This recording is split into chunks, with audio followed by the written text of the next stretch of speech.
Muy bien. Una vez que hemos visto las diferentes teorías para falla de materiales dúctiles, es importante hacer un pequeño resumen. Para decidir las teorías apropiadas y manejables de falla dúctil de material, Maren reunió datos de muchas fuentes. Quiere decir que estas que se han visto aquí son las más trascendentes, las más utilizadas y las que mejores resultados han aportado a lo largo de la práctica y su utilización en los diseños actuales.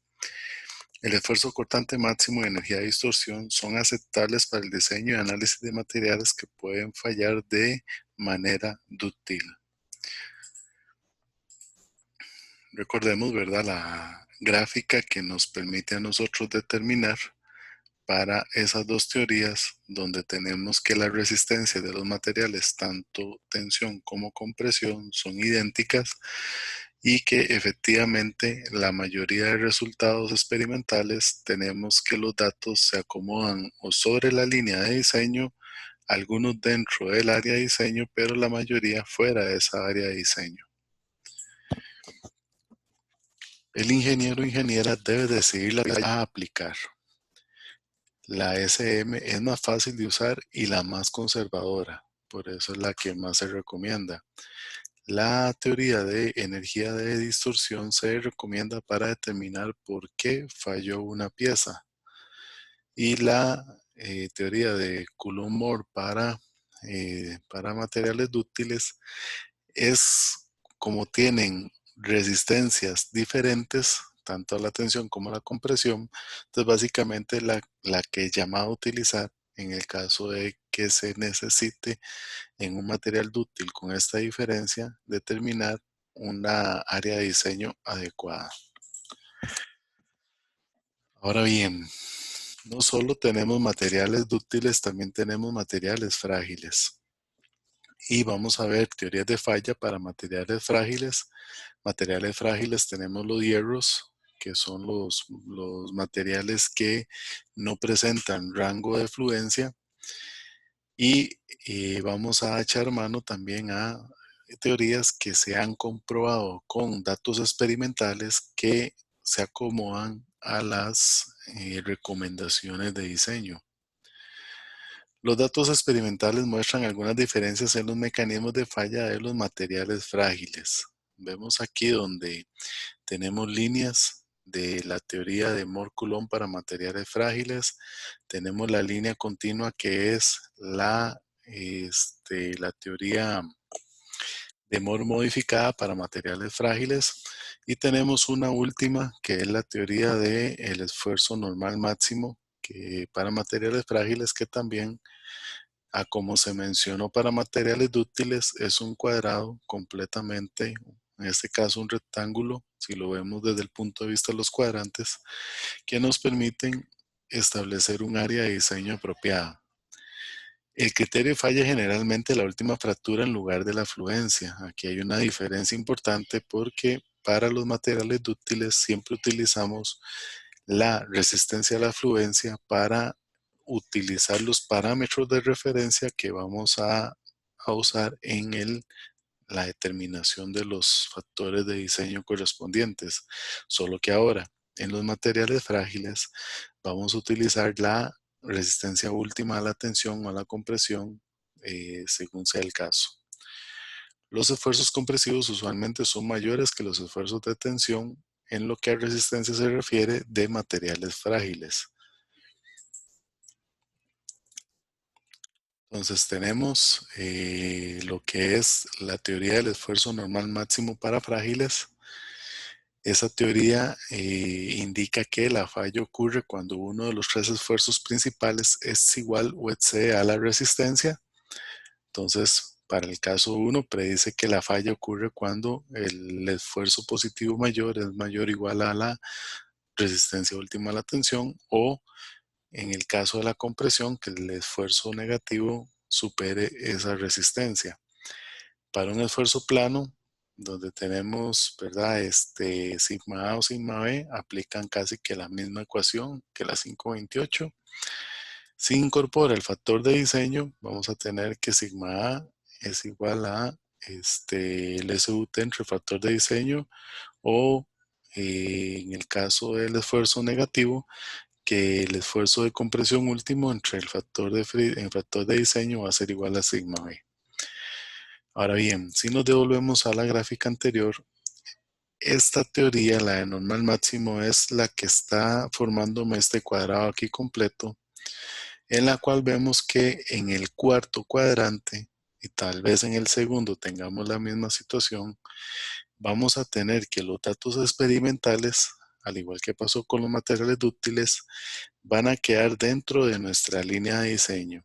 Y por ese problema en el cuarto cuadrante no es recomendable usar tampoco esta teoría del esfuerzo normal máximo para materiales frágiles. Se grafican los esfuerzos principales en los ejes. No es una buena teoría para predecir la falla en parte del cuarto cuadrante. No se recomienda utilizar esta teoría y se incluye por razones teóricas, única y exclusivamente. Ahora bien, si se utiliza la teoría de Mohr-Coulomb para material frágil, es igual a la vista para material dúctil. Se utilizan los esfuerzos últimos para la falla. Las ecuaciones de falla dependen del cuadrante. Entonces, si estamos en el cuadrante 1, vamos a aplicar la ecuación 531A. Si estamos en el cuadrante 2 o en el cuadrante 3, perdón, el cuadrante 2 o el cuadrante 4, utilizamos la 531B. Y si estamos en el tercer cuadrante, entonces utilizamos la 531C. Es igual a la teoría que se desarrolló para materiales dúctiles. Muy bien, presentando los datos experimentales para los materiales frágiles, vemos que la teoría de Mohr-Coulomb realmente se acomoda a la mayoría de los datos. Entonces podemos considerar que es la conservadora en el cuarto cuadrante, porque incluso vemos que en el cuarto cuadrante todos los datos de falla se presentan fuera de la línea que me separa a mí la teoría. Pero todavía para el cuarto cuadrante y segundo cuadrante podemos ajustar mejor los datos mostrados. Vemos que los datos experimentales muestran que en el cuarto cuadrante podemos continuar la línea que viene del SUT, no tirarla de forma inclinada directamente desde el punto de la intersección con el eje del esfuerzo principal A, sino bajarla una cantidad que va a ser equivalente al SUT y a partir de ahí tirar la línea inclinada. Este ajuste se ve que todavía calza y se aproxima más a los datos experimentales reales, entonces el criterio de Mohr se ajusta mejor a los datos mostrados en el cuarto cuadrante. Entonces, ¿qué establece la teoría de Mohr modificada? Básicamente, en el primer cuadrante y en el tercer cuadrante no hay ni una sola diferencia. Vienen a ser la 532A, viene a ser exactamente la misma ecuación que la 531A. Y en el tercer cuadrante, la 532C, vamos a tener que va a ser igual a la 532A, perdón, 531C. La diferencia se establece en el segundo y en el cuarto cuadrante. Ahora bien, vamos a tener dos posibilidades. En el segundo cuadrante, donde sigma A va a ser mayor a 0 y menor a sigma B, pero si el valor absoluto de sigma B entre sigma A es menor o igual a 1, vamos a estar utilizando exactamente la ecuación 532A, pero en el momento que el esfuerzo B entre el esfuerzo A me dé mayor a 1, vamos a tener una variante que es la ecuación 532B. Y esa es la que me genera esa área, esa línea vertical que es función del SUT, en la cual me amplía un poco el área de diseño y me da una teoría que se acerca más a los datos experimentales que se han obtenido directamente de las pruebas. Entonces la teoría Mohr modificada es un poco menos conservadora que la teoría de Mohr-Coulomb para frágiles, pero se ajusta mejor a los datos y por establecer así alguna relación entre las de materiales dúctiles y las de materiales frágiles, entonces estaríamos utilizando la de Mohr Coulomb equivalente a la esfuerzo cortante máximo para dúctiles, la de Mohr Coulomb frágiles, y la Mohr modificada sería como la equivalente a la energía de distorsión que tenemos para materiales dúctiles. Entonces, en esa figura se muestran los datos de una fundición de hierro grado 30 tomado bajo condiciones de esfuerzo biaxial y que muestra varias hipótesis de falla frágil superpuestas. En el primer cuadrante los datos aparecen en ambos lados. Todas las curvas de falla son iguales y los datos se ajustan bien. En el cuarto cuadrante, la Mohr modificada representa de la mejor manera los datos. En el tercer cuadrante, los puntos A, B, C y D son muy pocos para hacer alguna sugerencia respecto al lugar geométrico de la fractura. Se refieren al punto, en esta gráfica, tenemos aquí los esfuerzos principales. Aquí tenemos el punto, el A, el B, el C y el D, donde vemos que van básicamente datos dispersos si se encuentran fuera del rango de diseño de todas las teorías. Quiere decir que en el tercer cuadrante todas las teorías nos presentan una seguridad importante, pero no se puede sacar ninguna conclusión con estos datos que se obtienen aquí aleatorios.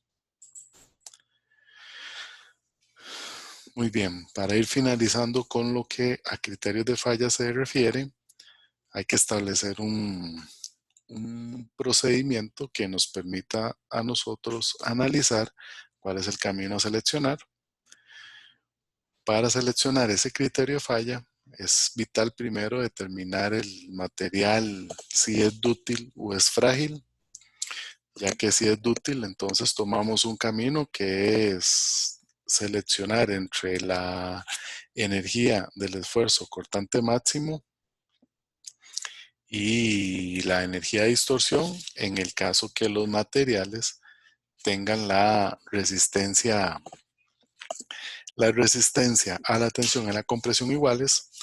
En el caso que tengamos un material dúctil que no tenga este comportamiento, vamos a vernos en la obligación de utilizar la de Mohr Coulomb para materiales dúctiles. Si el material es frágil, LF menor a 0.05, entonces tenemos tres opciones. Utilizar la teoría de Mohr, pero es difícil usarla, ¿verdad? Y la de Mohr Coulomb para frágil, que es conservadora en el cuarto cuadrante. Recuerden que en el primer cuadrante y en el tercer cuadrante todas las teorías son iguales.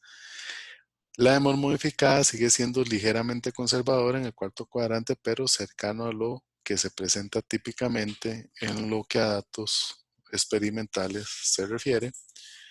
Aquí vemos un diagrama de flujo para la selección del criterio falla, donde se enuncia básicamente el camino a seguir. Aquí está la región de frágiles. Si tenemos que estamos dentro de un EF menor a 0.05, nos vamos en la dirección frágil. Si queremos ser conservadores, utilizamos la de Mohr Coulomb para frágil. Si no queremos ser conservadores, la de Mohr modificada. Recuerden que en el primer cuadrante da lo mismo usar una y otra. En el cambio, los materiales dúctiles, vamos a primero establecer como parámetro de referencia si las resistencias a la tensión y a la compresión en lo que a fluencia se refiere son diferentes. Si son diferentes, tomamos este camino. Si no son diferentes, entonces, si no son iguales, perdón, si no son iguales, tomamos este camino. Si son iguales, tomamos este. En el caso de que sean diferentes las resistencias, solo tenemos la teoría de Mohr Coulomb para materiales dúctiles, y si son iguales, podemos ser conservadores con el esfuerzo cortante máximo y podemos ser menos conservadores con la energía de distorsión. Les voy a pedir que se estudien con detenimiento el ejemplo 5.5 que está en el libro, para que puedan consolidar los procedimientos de utilización de las ecuaciones para los criterios de falla de los materiales frágiles.